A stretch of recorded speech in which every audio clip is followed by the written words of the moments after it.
জীবন থেকে বলছি, হয়তো আমার, না হয় আপনার। একটি বিষয় কি জানেন, সব তর্কের সব উত্তর সব সময় দিতে নেই, এটা যেমন সত্য, তবে আত্মসম্মানে আঘাত লাগলে মুখ খোলাটাও বাধ্যতামূলক, এটাও মেনে নিতে হবে সত্য। পাল্টা জবাব না দেওয়াটা হয়তো এক ধরনের আভিজাত্য, কিন্তু সেই আভিজাত্য যখন অবহেলার সুযোগ করে দেয়, তখন তা বিষ হয়ে দাঁড়ায়। আমরা শান্ত থাকি সম্পর্কের মায়ায় কিংবা তর্কের অসারতা ভেবে, কিন্তু মানুষের স্বভাব হলো তারা বিনয়কে দুর্বলতা ভেবে বসতে ভালোবাসে। আপনি যত বেশি চুপ করে সয়ে যাবেন, উল্টো ফাঁসের মানুষটি তত বেশি তার শব্দের বিষ ছড়াবে। আপনার এই নীরবতাকেই তারা সম্মতির মোহর মনে করে আপনার আত্মসম্মানের সীমা লঙ্ঘন করতে শুরু করে।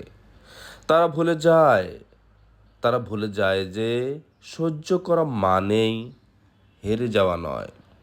শান্ত থাকা অবশ্যই গুণের বিষয়, কিন্তু সেই শান্ত থাকা যদি অপরের স্পর্ধাকে বাড়িয়ে দেয়, তবে সেখানে দাড়ি কমা টানা অবশ্যই জরুরি হয়ে দাঁড়ায়।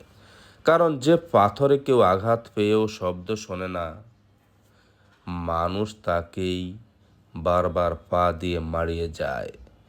তাই মাঝে মাঝে নিজের অস্তিত্ব জানান দিতে হয়, নয়তো নীরবতা কেবল আপনাকে ভাঙবে না, আপনার সামনের মানুষটিকেও উদ্ধত করে তুলবে।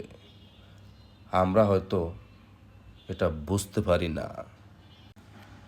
মানুষ এক জীবনে হাজারো কথা শোনে, প্রশংসা, উপদেশ, হাসি, ঠাট্টা, মশকরা, কিন্তু সব শব্দ হৃদয়ে জায়গা করে দিতে পারে না।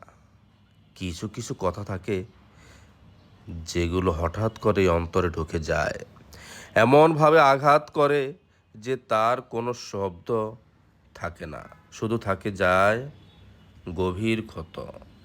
কিন্তু সময় চলে যায়, মানুষ বদলে যায়, সে কয়েকটা কথা মনের ভিতর কোথাও এমনভাবে জমে থাকে, মনে হয় ক্ষতটা আজও শুকায়নি। ক্ষতটা এমনভাবে হয়ে যায় যেখানে কোনো মলম দিয়েও শুকাতে চায় না।